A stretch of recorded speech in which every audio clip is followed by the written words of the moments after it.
chers passionnés de l'eau, bienvenue au calendrier de l'Avent Génie. Ho, ho, ho!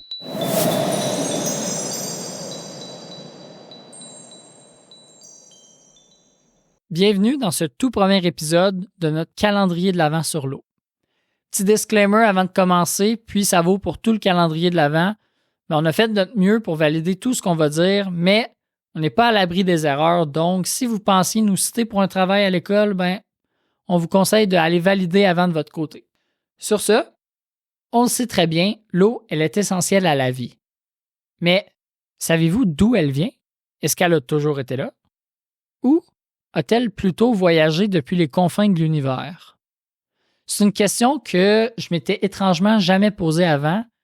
Puis en faisant mes recherches, je me suis rendu compte que c'était un sujet vraiment fascinant, mais surtout très mystérieux. Je tiens d'abord à mentionner qu'on ne sait pas encore totalement comment l'eau s'est retrouvée sur la Terre. Donc malheureusement, si vous espériez avoir la réponse définitive dans cet épisode de quelques minutes, je suis désolé de vous apprendre que ce n'est pas le cas.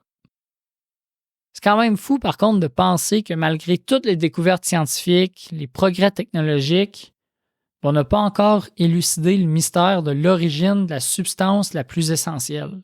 Donc, sans plus tarder, je vous propose de survoler les principales théories qui expliquent comment notre planète est devenue un monde recouvert d'eau.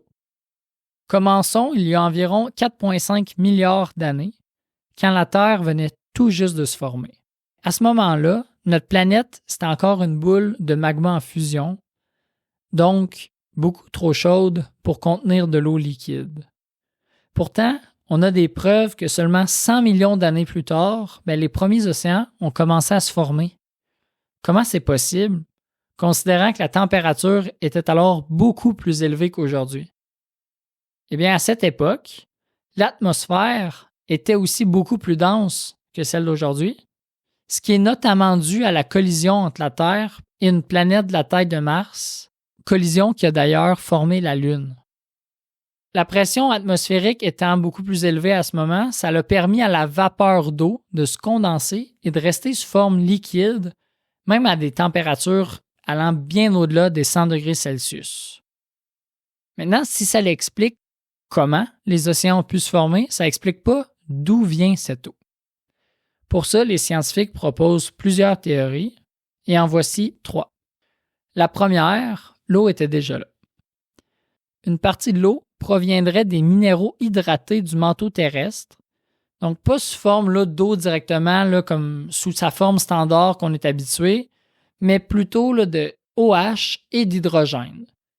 Puis ces minéraux, qui sont riches en hydrogène et en oxygène, ils se seraient formés dans l'espace au moment de la formation de notre système solaire, puis ils ont fini avec le temps par s'agréger et éventuellement former notre planète.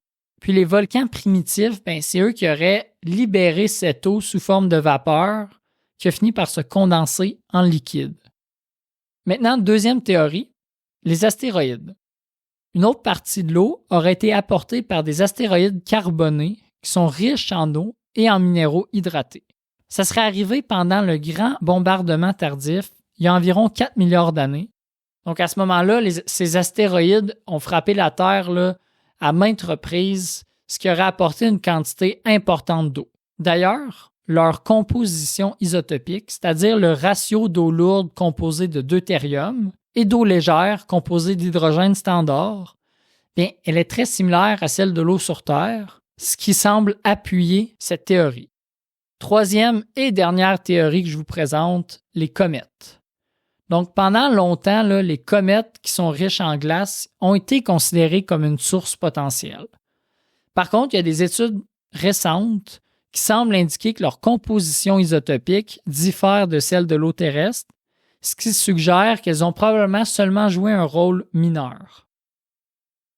Donc, en bref, bien qu'on ne sache pas encore exactement comment l'eau est arrivée sur la planète, les scientifiques sont d'accord pour dire que l'eau terrestre provient probablement d'un mélange de plusieurs sources, dont celle qu'on vient de mentionner. Ce qui est vraiment fascinant, c'est que l'eau qu'on utilise aujourd'hui, elle est ancienne. Certaines molécules datent de plus de 4 milliards d'années. Puis si on considère la Terre actuelle comme un système qui est essentiellement fermé, grâce au cycle de l'eau, chaque goutte est constamment recyclée. Ça veut dire que l'eau que vous buvez aujourd'hui, elle a peut-être existé sous forme de vapeur dans l'atmosphère primitive, ou bien abreuvé un dinosaure il y a des millions d'années, ou même rempli un bain royal au Moyen Âge. Donc voilà, la prochaine fois que vous buvez un verre d'eau, pensez à l'incroyable voyage qu'elle a fait à travers les époques, des étoiles à votre verre, et souvenez-vous que chaque goutte a une histoire. On se donne rendez-vous demain pour en découvrir encore plus sur l'eau.